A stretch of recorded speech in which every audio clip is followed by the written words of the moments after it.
I used to make these videos once a year in order to explain what's going on in my life. Because I was traveling, as you guys know, whoever you guys are. And things have changed because now I'm back in Peru, which is something that I did not expect to happen, but I'm here and I'm doing fine. Which is interesting because I always related this place to disgrace for some reason. But there's so many good things out of um, my circumstances and my life now that I'm here. And I want to make a video on behalf of that because I think it's very important to be able to acknowledge how lucky one can be.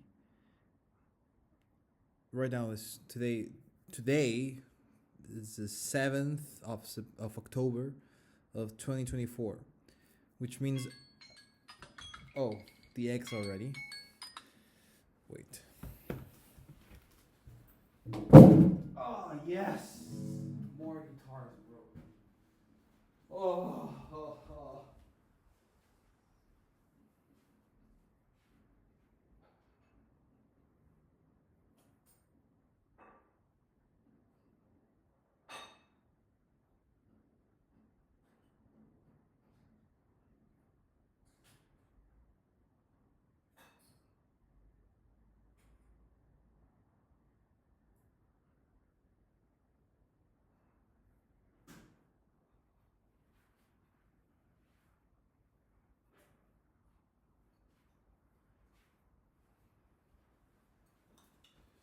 Well, 7th of October, yes.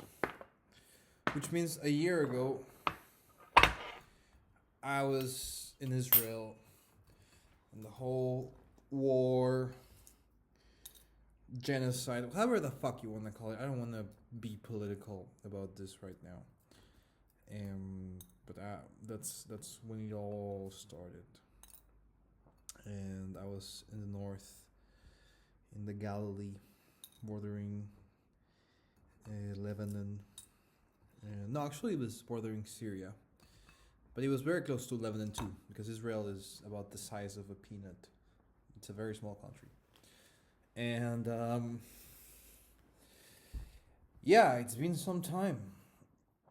Like a fucking year, man. I thought I was going to be studying music in the Rabat Hasharon, north of Tel Aviv, but apparently that was not meant for me, because there's a reason why things happen.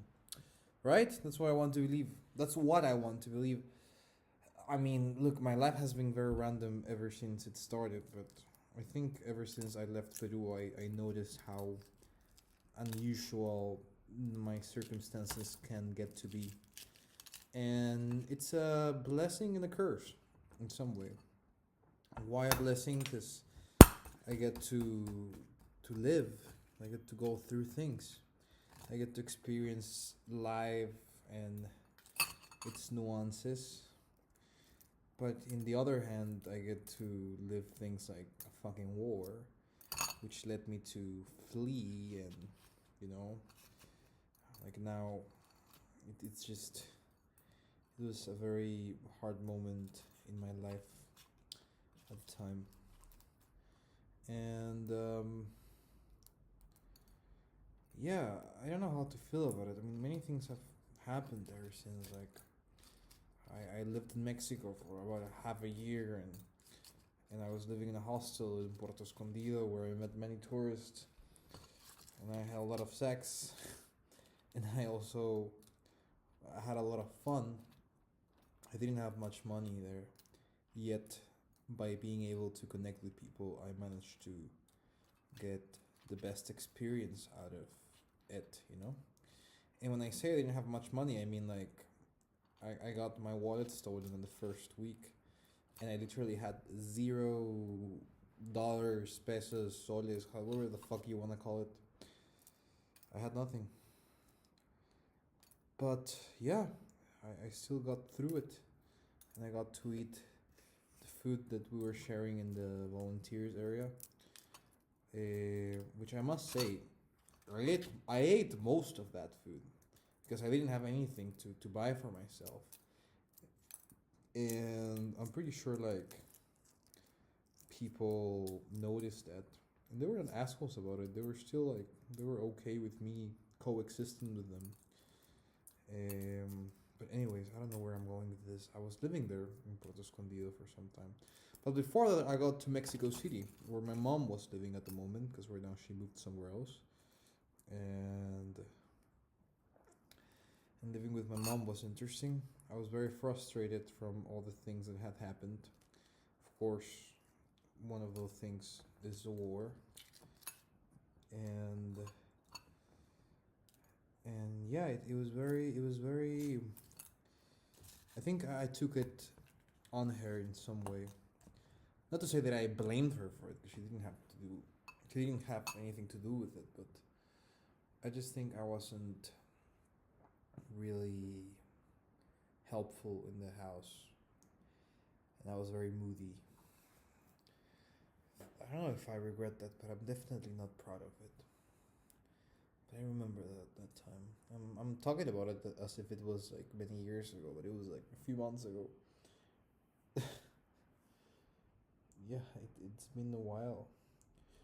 Anyways, like I got to live in Mexico, and yeah, I mean before I got to Mexico, I was living in fucking Paris for a month and Italy for another month and in Milano. And I guess I mean in the end, the moral of this story is life is random. Just let it be, right? Like Paul McCartney said. But there's much more to it. I think the fact that I'm able to speak about my life as a story makes me grateful to. It makes me feel grateful about being myself. Because even though a lot of it fucking sucked, I still think I am able to say I am okay with all of it. I am okay with all of it. And yeah, there's that. And now I'm here and I don't know what's gonna happen. My ego tells me that I'm my travels, that I'm my music, that I'm whatever it is that I tell myself I am, or that other tells me I am. By being proud of me, disappointed, by being attentive on my life, and I don't know what the fuck am I. I have no idea. I have no idea what's gonna be the conclusion to the story. And I'm not saying it as if it's something bad. Like I'm glad I don't know, because it makes me want to move forward. I embrace the darkness. I embrace the uncertainty.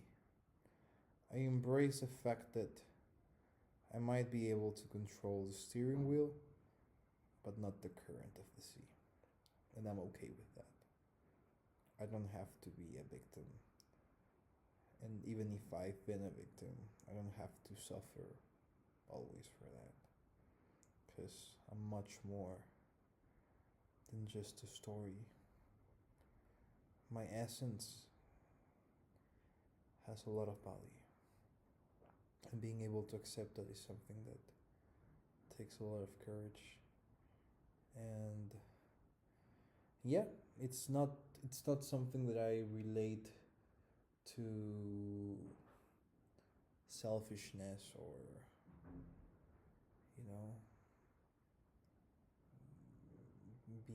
being egocentric, or I think it's more about being able to love yourself for who you are and being able to value yourself for what you're worth.